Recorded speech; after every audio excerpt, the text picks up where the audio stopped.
And our fifth and final main topic today gets submitted to us by Marcus C. And Marcus C writes, "Hi, John.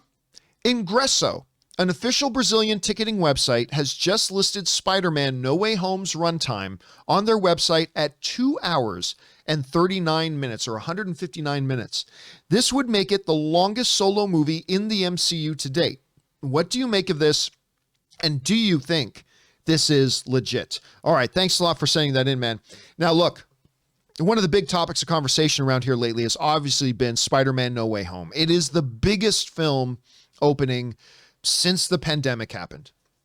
Ever since the pandemic hit us, this is going to be the biggest movie opening that we've seen in that time. So obviously it's a big topic of conversation. Adding to the excitement of the conversation surrounding Spider-Man 3 or Spider-Man No Way Home is the additional big mysteries and questions. Will we see Tobey Maguire and Andrew Garfield in it? How many classic Spider-Man villains are going to be in it? And one of the questions that we talked about yesterday, which was, what's going to happen to Spider-Man after this? Is he indeed now leaving the MCU after this? Maybe pop up in an odd appearance in the MCU moving forward? Is he going back over to Sony? Is he not? Is Sony and Marvel going to create some other kind of deal? I mean, all these things are surrounding one movie.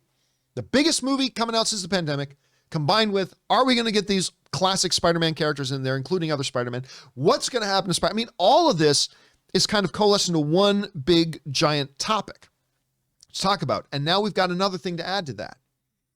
And that's, what's the runtime of the movie going to be? This comes us from the folks over at MovieWeb who write, according to information that appeared for a short while on Brazilian website Ingresso. Now, just so you know, Ingresso is kind of like Fandango. It's a ticketing website, but in Brazil. So anyway, we go on here.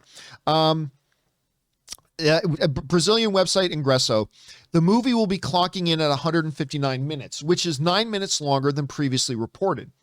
To line this expected runtime up with previous outings for the web slinger, No Way Home will be 26 minutes longer than Homecoming, and 30 minutes longer than Far From Home. So take the runtime of Far From Home, add another 30 minutes on top of it, according to this report, at any rate. 30 minutes longer than Far From Home.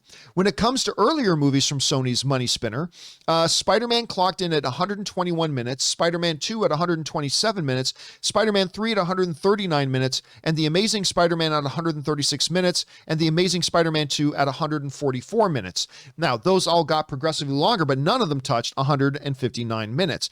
This is interesting. Look, a little while ago, there were some rumors going around that Spider-Man No Way Home was going to clock in at 150. So that already would have made it the longest Spider-Man movie ever, at 150 minutes. Now, those didn't come from the most reliable of places, but still, that was kind of the whispers that the movie's going to be 150. This one's 159. Now, the question is, should we believe this? Can we take it to the bank that Spider-Man No Way Home is in fact going to be 1 hour, or 2 hours, I should say, and 39 minutes? Can we take that to the bank? No. Until Sony says this, until Sony comes out and says the movie is 159 minutes long, you can't take it to the bank. But this is also a little bit more than just a rumor, because we've got the runtimes for movies many, many times from a ticketing website somewhere or a movie theater chain somewhere inadvertently posting or letting that information of the runtime of the movie post a little bit early. This is not the first time this has happened.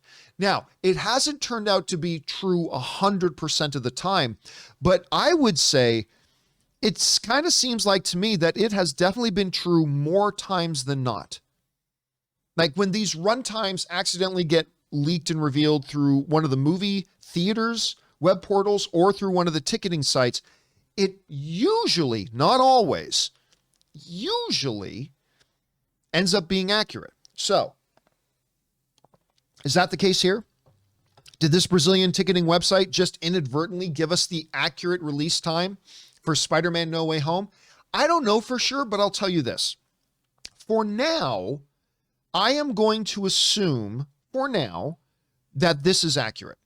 I'm going to go now into Spider-Man No Way Home, assuming that the movie is going to be, with credits, 159 minutes. Now, it might not be. I'm not going to be shocked and surprised to find out that it's not. But I think right now, all other things being equal, I think it's fairly okay to go on that assumption for now that it is indeed going to be 159 minutes. And if it's not, it's not. It's not a big deal. But let's talk about this. Does it need to be the longest one of the franchise so far? Well, let's look back at what Tom Holland was saying about Spider-Man No Way Home. Tom Holland said this movie is the end of a franchise. He didn't just say it was the end of the story. He didn't just say it was the end of this chapter. Tom Holland said we treated this movie as the end of the franchise. It's the culmination of what they've done so far. And when Marvel making movies have had those types of films, ones that kind of bring everything together kind of movies, those end up being longer. They do end up being longer. So for all those reasons, for now, until I hear otherwise from Sony or from somebody else official, I'm going to go on the assumption that's 159 minutes. The question is for you guys. What do you think?